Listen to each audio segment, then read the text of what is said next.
बिस्मिल्लाह कहते हैं। बिस्मिल्लाहिर्रहमानिर्रहीम।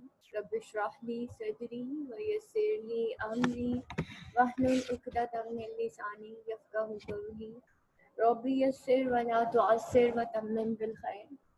चलिए जनाब, आज हम स्टार्ट करते हैं an apology for poetry by Philip Sidney. और फिलिप सिडनी को इसको अपॉलजी फॉर पोएजी भी कहते थे, क्योंकि पोइट्री का पुराना नाम जो था वो पोएजी था, और इसको अपॉलजी फॉर पोइट्री भी कहते हैं। एक्चुअली फिलिप सिडनी ने क्या ऐसा हुआ था जिसकी वजह से, जैसे हमने अरिस्टोटल पोएटिक्स में पढ़ा कि जी प्लाटो ने कुछ चार्ज लगा दिए थे पोइट्री के ऊपर, same is the case with an apology for poetry by Philip Sidney, कि ये भी कुछ किसी किताब के कुछ चार्जेस के जवाब में ये किताब लिखी गई थी। स्टीफन गॉसन ने जो है ना पोइट्री को के ऊपर बहुत सारे चार्जेस लगा दिए थे। उसने कहा था it is a pack of lies, it is a mother of lies, इसके अंदर कोई सच्चाई नहीं है, इसके अंदर कोई हकीकत नहीं है, बल्कि ये लोगों को गुमराह करने के लिए जो है एक तरह से जो है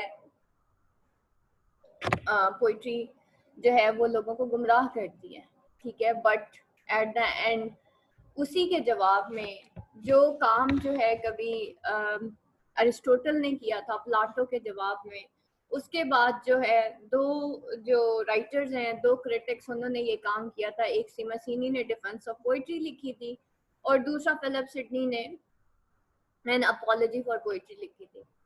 अच्छा, एन अपॉलजी फॉर पोइट्री और अरिस्टोटल पोएटिक्स को थोड़ा सा कंपेयर एंड कंट्रास्ट करते हैं। इसके अंदर है क्या? सबसे पहले इसके अंदर भी पोइट्री की डेफिनेशन आएगी। जैसे हमने वहाँ पे ट्रेजेडी की डेफिनेशन पढ़ी थी, यहाँ पे आपको पोइट्री की भी डेफिनेशन मिलेगी, और वो डेफिनेशन आपने याद करनी है। क्रिटिसिज्म में सबसे ज़्यादा इम्पोर्टेंट चीज़ है कि जितने भी क्रिटिक्स हैं ना, उन्होंने कुछ ना कुछ डेफिनेशन किसी चीज़ की दी हुई है। टी.एस. इलियट पे जाएंगे तो उसने ट्रेडिशन की डेफिनेशन दी, हिस्टोरिफिकेशन की डेफिनेशन दी, डिफरेंट डेफिनेशन, ठीक है, वो हमने पढ़ी थी। Same is the case with Catherine Belsey. Then हमने अरिस्टोटल पोएटिक्स में हमने ट्रेजेडी की डेफिनेशन देखी, हमने कैथारसिस देखा, पिटी एंड फियर देखा, दिस एंड सो ऑन। लेकिन मेन क्या था उसकी डेफिनेशन ऑफ ट्रेजेडी थी। उसमें हमने एपिक भी देखा, उसमें हमने कॉमेडी की डेफिनेशन देखी, ये सारी चीजें। एन अपॉलजी फॉर पोइट्री के अंदर आप पोइट्री की डेफिनेशन देखेंगे कि पोइट्री होती क्या है, क्योंकि ये डिफेंस ऑफ पोइट्री में लिखी गई, तो उसने एक्चुअली एक्सप्लेन किया कि what is basically the poetry. और जब हम अरिस्टोटल के ज़माने की बात करते हैं तो उस वक्त की तमाम राइटिंग्स को पोइट्री ही कहा जाता था। तो उसने ट्रेजेडी को भी इन अ सेंस पोइट्री ही लिया कि that is an tragedy is an imitation of serious actions and this and so on. अब हम देखते हैं अपॉलजी फॉर पोइट्री में हमें जो है फिलिप सिडनी क्या बताता है कि क्या होती है पोइट्री। फिर एक और चीज़ जो आप लोगों को इसके अंदर कॉमन लगेगी about Aristotle poetics and apology for poetry, एक तो डिफेंस ऑफ पोइट्री सारी बात उसने किया, उसने भी स्टीफन गॉसन के जवाब में लिखी। जैसे अरिस्टोटल पोइटिक्स जो है, कहा यह जाता था कि प्लाटो ने जो पोइट्स को ब्लेम किया था उसके जवाब में लिखी गई। उसके बाद सेम लाइक अरिस्टोटल पोइटिक्स ये जो है सुपीरियोरिटी ऑफ पोइट्री की बात करेगा। सेम लाइक अरिस्टोटल पोइटिक्स ये जो है डिफेंस ऑफ पोइट्री की बात करेगा, फंक्शन ऑफ पोइट्री की बात करेगा कि फंक्शन ऑफ पोइट्री क्या होते हैं। और फंक्शन ऑफ पोइट्री जो है आपको याद होगा, हमने रीड्रेस ऑफ पोइट्री में भी पढ़ा था, अगर किसी को याद हो, सिमसिनी की रीड्रेस ऑफ पोइट्री जो हमने प्रोज में पार्ट 1 में पढ़ी। तो रीड्रेस ऑफ पोइट्री या आपके जो प्रोज है ना, इस वजह से वो इतनी डिटेल्ड आप लोगों को पढ़ाई जाती है, बिकॉज अगर उससे आपकी बेस बन जाए ना, अगर आपने एडवर्ड साइड पढ़ा हुआ है तो आपके लिए नॉवेल्स कवर करना पार्ट 2 के मुश्किल नहीं है, क्योंकि सारी कल्चर एंड इम्पीरियलिज्म के ऊपर है।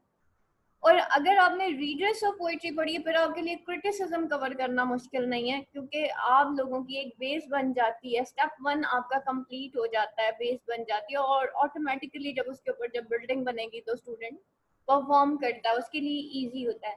लेकिन ऐसे स्टूडेंट जो पार्ट 1 में मुझे ज्वाइन नहीं किया होता और उनके लिए ये सारी चीज़ें नहीं होती, क्योंकि मैं जब एक किताब पढ़ाती हूँ मैं स्टूडेंट को कहती हूँ बेटा ये वाली जो किताब है ना आगे जाके तुम्हारे काम आएगी, पार्ट 2 में जाके काम आएगी।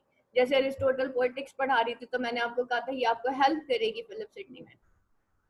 Same is the case part 1 में कुछ ऐसी बुक्स होती हैं जो मैं स्टूडेंट्स को बार बार बता रही होती हूँ, बेटा ये चीजें हैं, ये थीम्स है, ये आगे जाके काम आएंगे। तो उसमें क्या होता है, स्टूडेंट बड़े अलर्ट होके बैठे होते हैं। दैट्स व्हाई स्टूडेंट जो है, जो प्रॉपर पार्ट 1 जिसने किया होता है, पार्ट 2 में बहुत ज्यादा स्कोर कर जाता है, उसके पार्ट 2 के मार्क्स थोड़े ज्यादा आ जाते हैं as compare to part 1, because उनको वो टोटली फोकस्ड होते हैं और उन्होंने ऑलरेडी पढ़ा हुआ होता है। अच्छा, यहाँ पे हम वापस चलते हैं अपॉलजी फॉर पोइट्री। ठीक है, अपॉलजी फॉर पोइट्री आपको बता दिया कि किस तरीके से फिलिप सिडनी ने लिखी थी। कंटेंट देख लेते हैं इसका।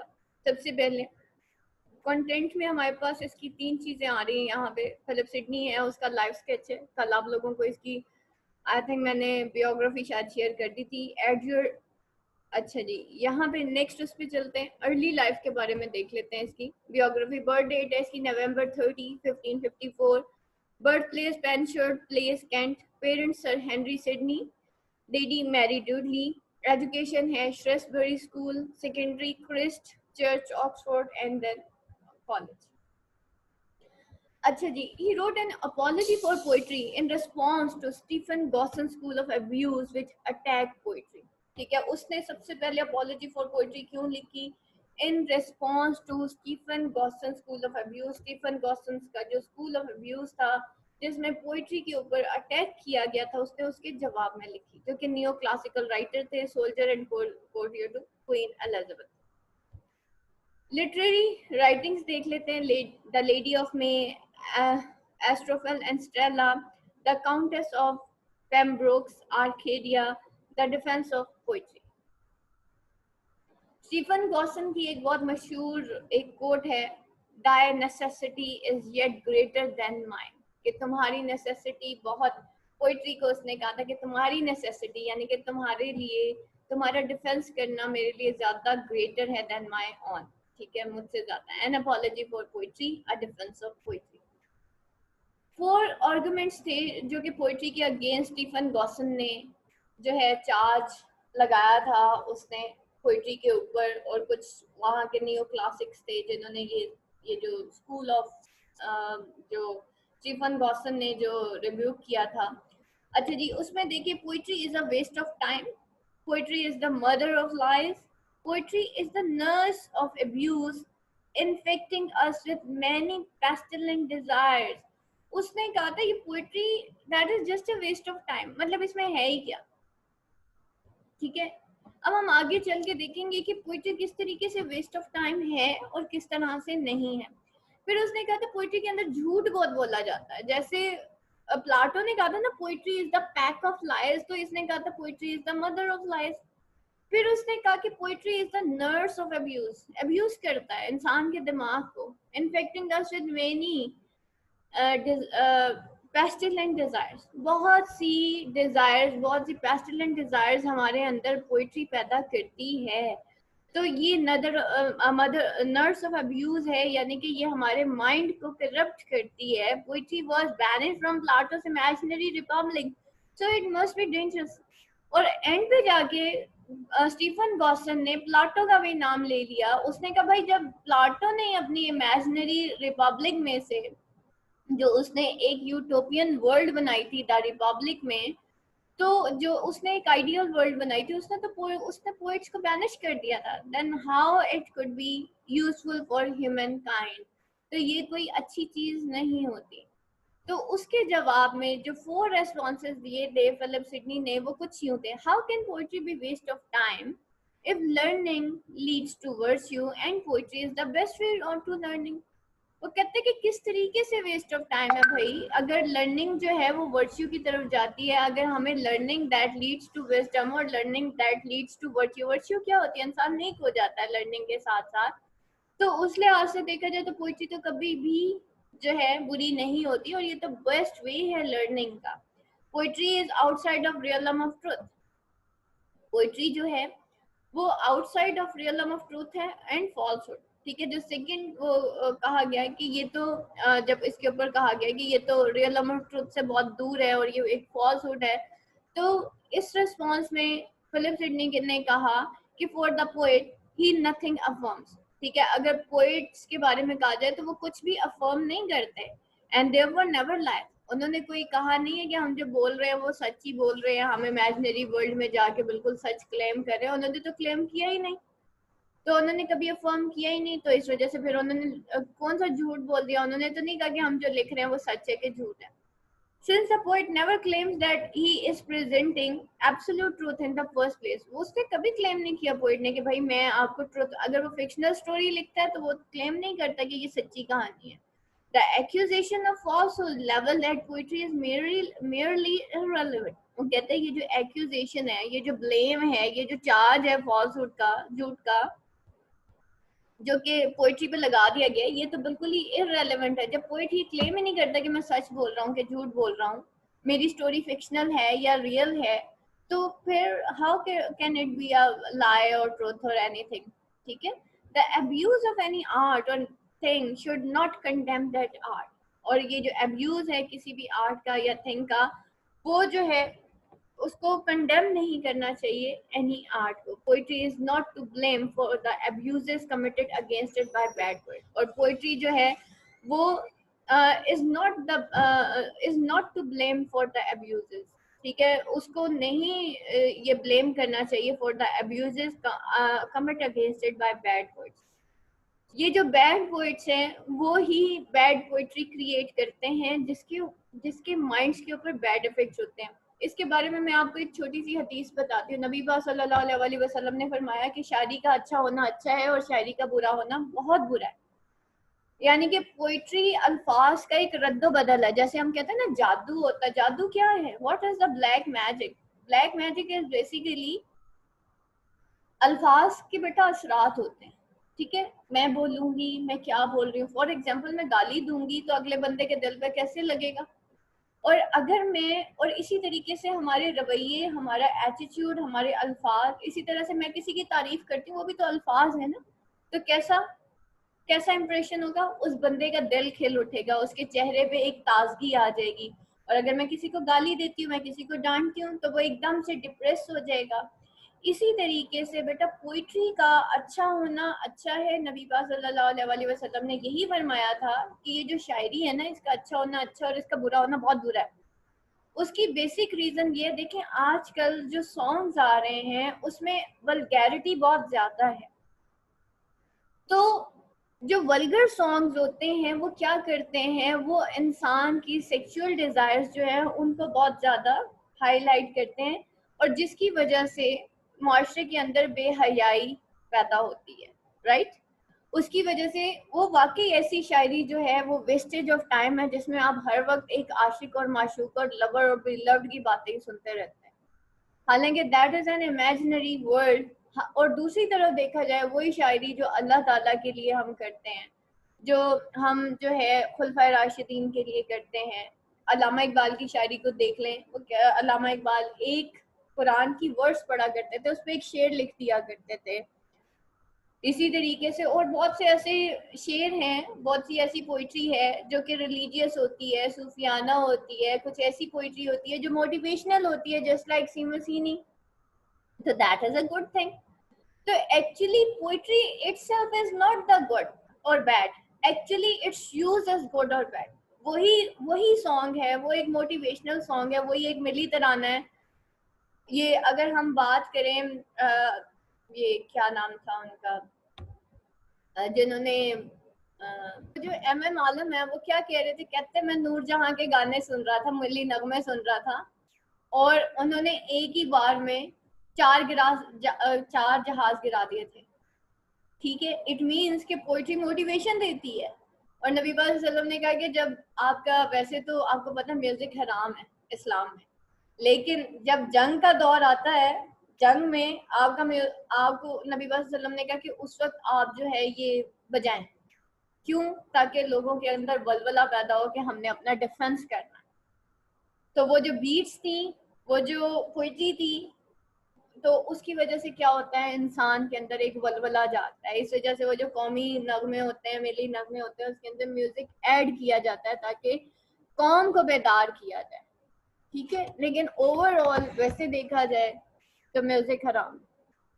ठीक है, और हम किसी चीज़ के अंदर सिवाय दब के और कुछ यूज़ नहीं कर सकते। लेकिन जब जंग के हालात हो, जब डिफेंसिव पोइट्री हो, तो उस वक्त जो है ना, ये इस चीज़ की इजाज़त दी गई कि सिर्फ जंग के हालात में। हमने तो शादियाँ, गाने, क्या हमने तो हर जगह म्यूजिक।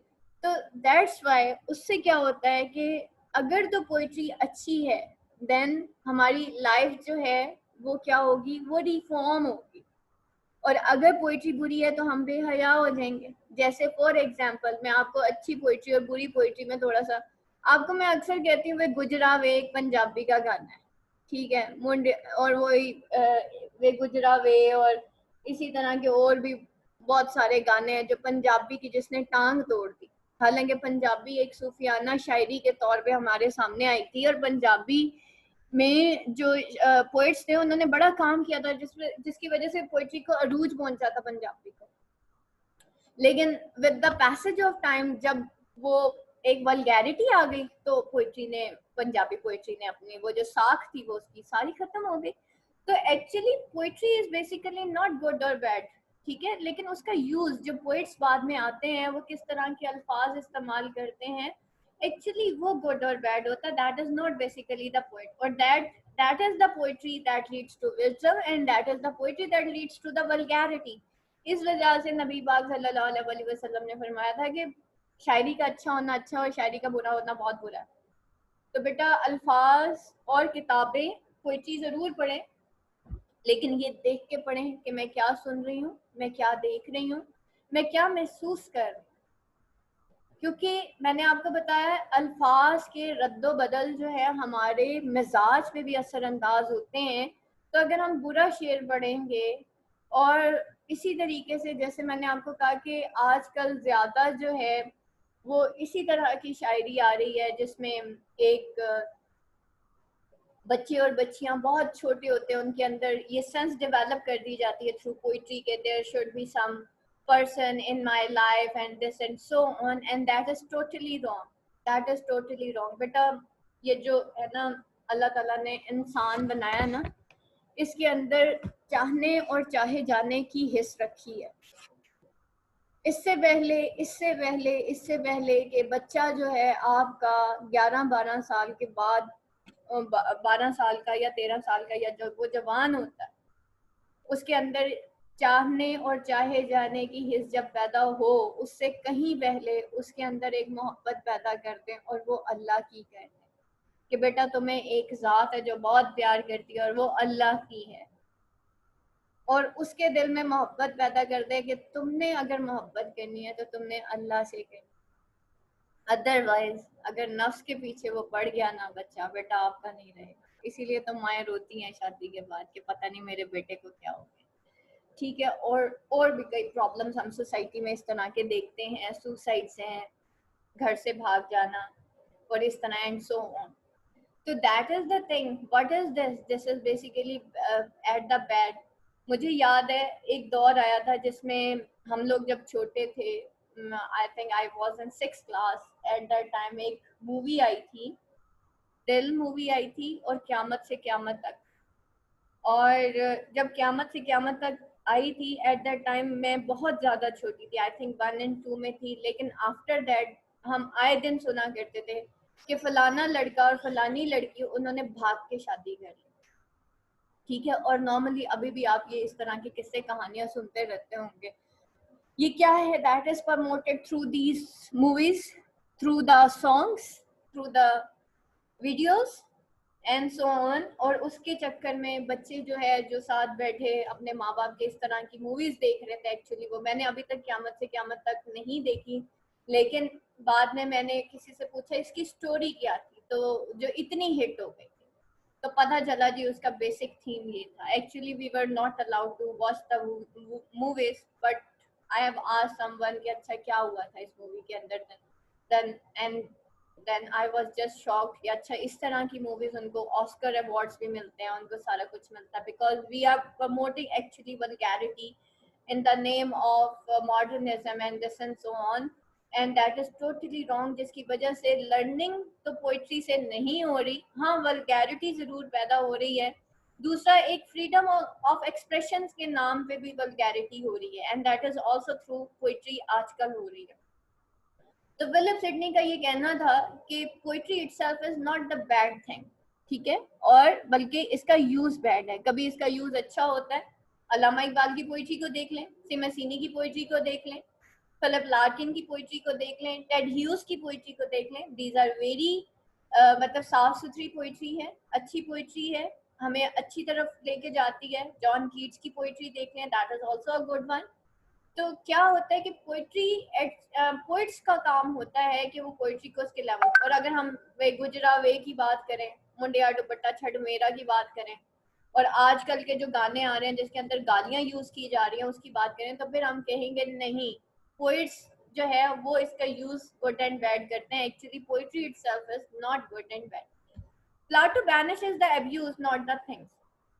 उसने कहा था, प्लाटो ने, अच्छा फोर्थ जब चार्ज उसने लगाया स्टीफन गॉसन ने, उसने कहा देखो भाई प्लाटो ने तो खुद इसको बैनिश कर दिया था पोइट्स को। तो फिलिप सिडनी ने कहा नहीं, प्लाटो ने बैनिश नहीं किया था पोइट्स को, बल्कि उसने इसके अब्यूज को बैनिश किया था, पोइट्री को बैनिश नहीं किया था। उसने कहा था कि इसका अब्यूज नहीं होना चाहिए, इसको गलत तरीके से इस्तेमाल होना ही नहीं चाहिए, and that by being very of the part poetry part Plato honoured rather than condemn poetry। और यही by being weary of the poetry's power, Plato ने ऑनर किया था पोइट्री को rather than उसने कंडेम नहीं किया था पोइट्री को। फिर उसने ये चारों जो चार्जेस पोइट्री के ऊपर लगे, उसके बाद जो है उसने कहा पोइट्री सर्व्स अ नोबल पर्पस। और उसने कहा कि भाई पोइट्री इन चारों को जो है डिफेंस करने के बाद उसने पोइट्री के फंक्शंस की बात की थी।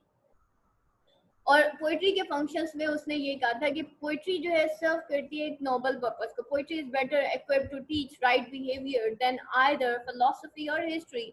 Poetry shows history more brilliantly than history and explains philosophy more cogently than philosophy। वो कहता है कि पोइट्री सर्व करती है एक नोबल पर्पस के लिए, और poetry is better equipped to teach right behaviour. वो बेटर इक्विप्ड है कि वो राइट बिहेवियर टीच करती है than either philosophy or history. History से कहीं ज्यादा हमने सुपीरियोरिटी ऑफ पोइट्री पढ़ी थी philosophy and history Aristotle poetics में। सेम इज द केस यहाँ पे भी फिलिप सिडनी जो है वो आपको सुपीरियोरिटी ऑफ पोइट्री बताएगा कि भाई पोइट्री जो है बाकी जितने भी नॉलेजेस हैं उनसे कहीं ज्यादा सुपीरियर है, ठीक है। Poetry shows history more brilliantly than history. Poetry ज्यादा ब्रिलियंटली हिस्ट्री से ज्यादा मतलब ब्रिलियंटली हिस्ट्री को शो करती है, and explain philosophy more cogently than philosophy. और फिलोसफी इटसेल्फ से ज्यादा खूबसूरती से वो फिलोसफी को बयान करती है। Poetry has noble roots, much of the Bible is written in poetic form. और उसकी नोबल रूट्स हैं, और क्या है, बहुत सी पोएटिक फॉर्म्स जो हैं बाइबल में भी लिखी हुई हैं। And philosophy originally appeared in poetic form. Comic poetry देख लेते हैं। Comic poetry hold voices up to such ridicule that no one would want to be like ridiculous voice written character portrait therein. और वो comic poetry की क्या अंदर क्या होता है, वो वॉइसेस होल्ड करती है अप टू सच रिडिक्यूल। इतना ज्यादा उसके अंदर मजाक होता है कि कोई भी इस तरह के मजाक को पसंद करना मजाक नहीं पसंद करता जो कि वॉइस रिडन हो कैरेक्टर। वॉइस रिडन कैरेक्टर्स जो है उसके अंदर पोर्ट्रेट किए जाते हैं। Sidney draws on various sources, most notably Plato, Aristotle, Horace, and Scaliger, in defending poetry against the usual laundry list of charges. He begins by arguing that poetry may be found at all times in all culture. और वो begin करता है, he begins by arguing कि poetry may be found all time in all culture, कि poetry तमाम cultures में हमेशा जो है वो नजर आती रहेगी। The first artists and learned men were poets। सबसे पहले आर्टिस्ट और लर्न मैन जो थे वो पोएट्स थे। Sidney gives an example as example Moses Homer and Hesiod, three poet who worked are the foundations of western culture. Philosophy originally appeared in poetic form, tales, Empedocles, and Parmenides wrote natural philosophy, the forerunners of our modern physical sciences, in verse, while Pythagoras and Phocylides wrote moral philosophy in verse. Plato, that famous banisher of poets and poetry, wrote using poetic devices such as metaphor, description and dialogue. वो कहता Plato जो कि famous बैनिशर था poets का, कि भाई poets को उसने बैनिश कर दिया था, वो भी उसने पोएटिक डिवाइसेस यूज किए थे जिसमें मेटाफर, डिस्क्रिप्शन और डायलॉग्स थे. Even historians such as Herodotus relied on poetic techniques in writing their works. Sidney considers the prophetic Latin weights and creative Greek poem to make function of the poet and poetry. Sydney ने consider किया इस poetic Latin weights को, ठीक है, और उसने creative Greek poem किसे कहते हैं, टू मेक, ठीक है, और लैटिन वेट्स जो है उनको प्रॉफिट वेट्स कहते हैं प्रॉफिट को, और पोएम कहते हैं बेटा मेकर को, जिसको पोइट्स भी कहा जाता है. Function of poet and poetry, ये हम आगे जाके अभी पढ़ेंगे जब मैं आपको नोट शेयर करूंगी. The poet somewhat like the artist in Plotinus improves upon by nature. Her world in brazen, the poet only deliver a golden. यहाँ पे हर जो है नेचर के लिए यूज हुआ है, ठीक है. नेचर को यहाँ पे हर कहा गया है बिकॉज अगर हम ग्रामर में देखें तो अर्थ है तो उसके लिए हर यूज होगा, और इसी तरीके से मतलब ये जो नेचुरल चीजें होती हैं उनके लिए, उनको डिस्क्राइब करने के लिए हर होता है. तो नेचर को वो हर कह रहे हैं कि नेचर की जो वर्ल्ड होती है ना वो प्रेजेंट होती है, ठीक है, लेकिन पोएट जो है वो उसको गोल्डन बना देता है, मजीद खूबसूरत करके हमारे सामने दुनिया एक पेश की जाती है थ्रू द इमेजिनरी वर्ल्ड, और इस तरीके से वो एक गोल्डन वर्ल्ड हमारे सामने पेश करता है. Sydney follows with some embellishment Aristotle in defining poetry as an art of imitation, and he divides this imitation into three kinds. Sydney follow करता है with some embellishment जो कि अरिस्टोटल ने डिफाइन किया पोइट्री में as an art of imitation, और उसने divide किया इस इमिटेशन को थ्री काइंड्स में. उसने कहा ये जो पोइट्री जो इमिटेट करती है द अनकंसीवेबल एक्सेलेंसीज ऑफ गॉड, ठीक है, ये अनकंसीवेबल एक्सेलेंसीज ऑफ गॉड जो है उसको क्या करती है, inconceivable sorry excellencies of God को इमिटेट करती है. अब what is inconceivable excellencies of God? हमने अल्लाह ताला को देखा नहीं है, अल्लाह ताला की कुदरत को हमने देखा नहीं है, अल्लाह के फरिश्तों को हमने देखा नहीं है, अल्लाह की जन्नत को हमने देखा नहीं, अल्लाह की दोज़ख को हमने देखा नहीं, है ना, ईमान को हमने देखा नहीं, कुफर को हमने देखा नहीं. अब क्या होता है बेटा, मुसलमान जो है ना वो ईमान पे जीता है ना, और ईमान एक ऐसी वर्ड है जो कि नजर नहीं आती, और ये जो नॉन मुस्लिम्स है वो बड़े हैरान होते हैं कि ये एक ऐसे अल्लाह की इबादत करते हैं जो नजर नहीं आता. सातों आसमान हमने देखे नहीं, बट हमें पता है वो 7 आसमान है कि नहीं है. एक अर्श है जहाँ पे अल्लाह बैठा है, अल्लाह सुनता है. What is this? What are these things? These are the excellencies of God. और हम उस ये सब क्या है, इनकंसीवेबल एक्सेलेंसीज ऑफ गॉड हैं, ऑफ अल्लाह हैं, जो कि हम कहाँ किसके थ्रू जाते हैं, वो पोइट्री के थ्रू जाते हैं. नबी पाक सल्लल्लाहु अलैहि वसल्लम को जो नॉन मुस्लिम्स हैं, मुशरिकीन मक्का थे, वो शायर कहा करते थे. उसकी रीजन ये थी कि कुरान मजीद में राइमिक पैटर्न्स हैं, ठीक है, जैसे मैंने आपको कहा कि सूरतुर रहमान जो है उसके अंदर तो बहुत खूबसूरत राइमिक पैटर्न्स है, और रहमान अल्लामल कुरान, तो वो कहते थे कि ये तो राइमिक पैटर्न सेम हो गए, ये तो शायद कोई शायर है. तो क्या होता है, उन राइमिक पैटर्न्स का दिल पे असर होता है, तो जब वो कोई भी कुरान सुनता है, तिलावत सुनता है, क्योंकि उन लोगों को मीनिंग्स भी आता था, उनके डायरेक्टली दिल पे असर करता था. हमें मीनिंग्स नहीं आते ना कुरान के, इसलिए हमारे दिल पे असर भी नहीं होता. तो दैट इज द थिंग कि पोइट्री जो होती है उसके अंदर इनकंसीवेबल एक्सेलेंसीज ऑफ गॉड होती है, कि अगर तो वो हिम है तो वो हमें अल्लाह ताला की जो क्रिएशन है, उसकी कायनात है, उसकी कुदरत है, उस पर सोचने पे मजबूर कर देती है. उसके बाद poetry which deals with moral philosophy, dioecious, जैसे हम कहते हैं ना, यहाँ पे परवीन शाकिर का एक शेर है, ए खुदा जब भी तेरा आसमां देखती हूँ उसमें बसा एक नया जहां देखती हूँ। ठीक है, तो उसमें क्या है, हम एक्सेलेंसीज ऑफ गॉड को देखते हैं। Poetry with which deal with moral philosophy like Tarsius, Phoclides, and Cato.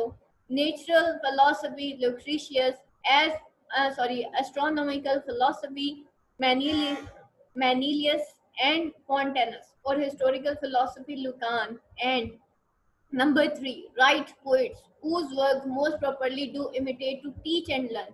जो सही poets होते हैं, जो right poets होते हैं, जिनका काम सिर्फ ये होता है most properly do imitate to teach, कि वो imitate करते हैं to teach and delight, and to imitate borrow nothing of what is, और वो ये imitate नहीं करते, imitate borrow nothing for what is, कि क्या है, had been or shall be, हो चुका है और हो जाएगा, but range only rhymed with learned discretion into divine consideration of what may be and should be, बल्कि वो रेंज करते हैं, रेंज ओनली वहां तक महदूद रहते हैं, rein with learn discretion into divine concentration, सिर्फ डिस्क्रिशन इनटू डिवाइन कॉन्सेंट्रेशन, कि इंसान तफक्कुर और तदब्बुर करे ऑफ व्हाट मे बी, कि क्या मे बी हो सकता है एंड शुड भी होना चाहिए। Sydney primary assumption is that the end of learning and by extension of end goal of art is virtuous action behavior. Sydney जो है वो प्राइमरी एज्यूम करता है,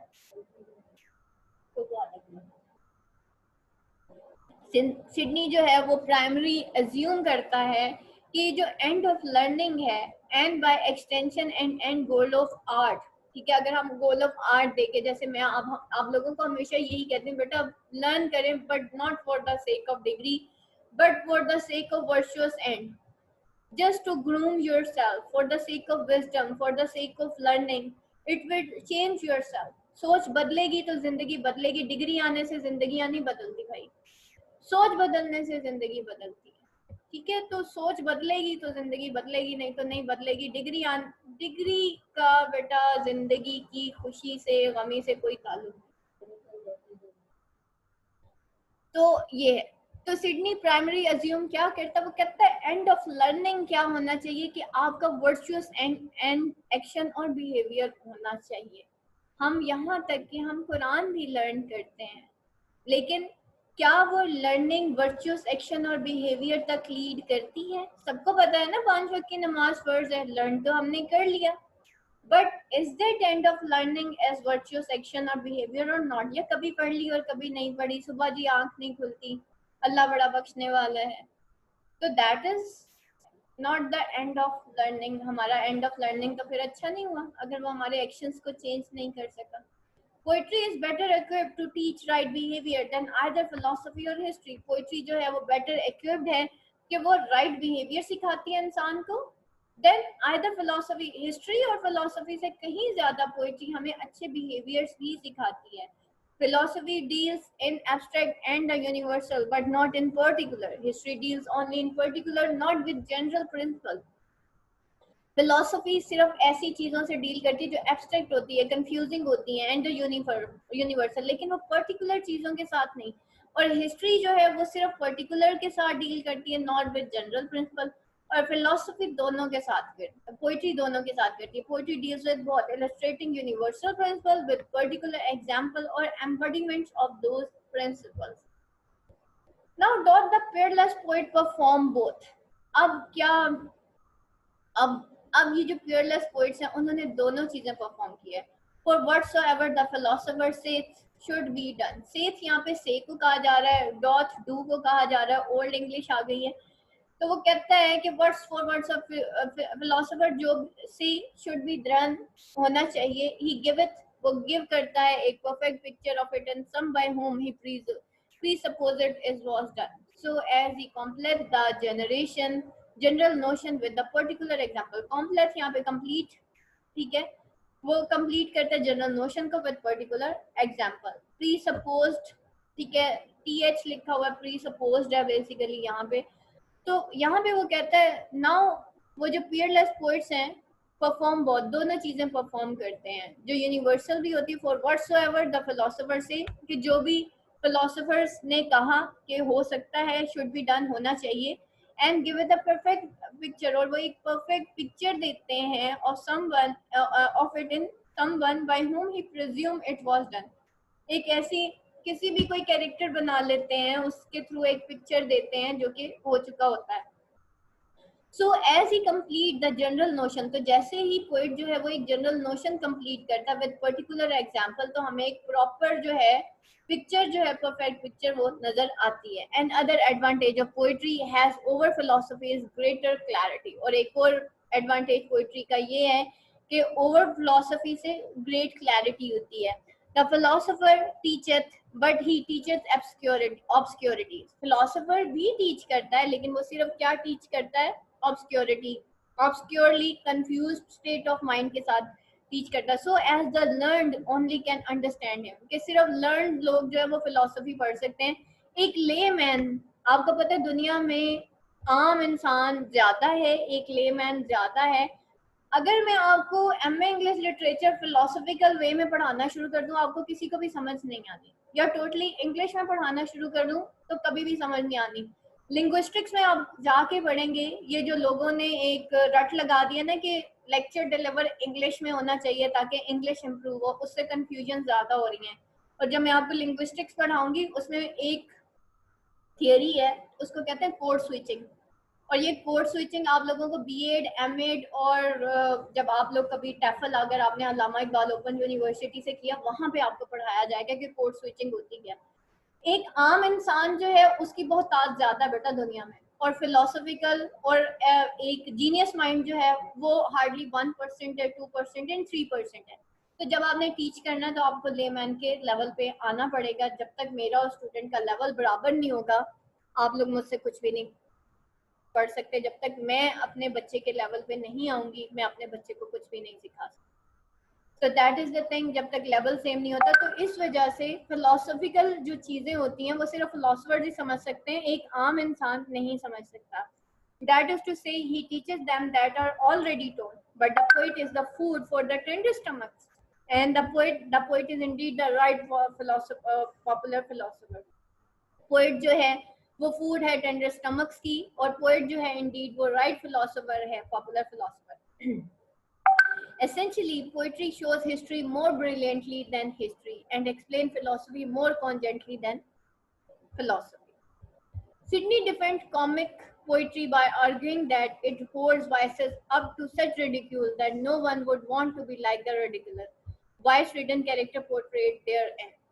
सिडनी जो है अब कॉमिक पोइट्री को भी डिफेंड करता है, और वो कहता है कि ये ऐसी बुराइयां जो है उसको होल्ड करता है जो कि सच रिडिक्यूल, इस रिडिक्यूल के साथ कि कोई भी रिडिकुलस होना पसंद नहीं करता, यानी कि लोग बुराई छोड़ देते हैं. Vice written character portrait therein, क्योंकि उसके अंदर वाइस रिटन कैरेक्टर्स पोर्ट्रे किए होते हैं, बुरे कैरेक्टर्स उसके अंदर दिखाए हुए होते हैं, उनको रिडिकुलस फॉर्म में बयान किया होता है. जैसे हमने बलिंडा का कैरेक्टर देखा, हमने रेप ऑफ द लॉक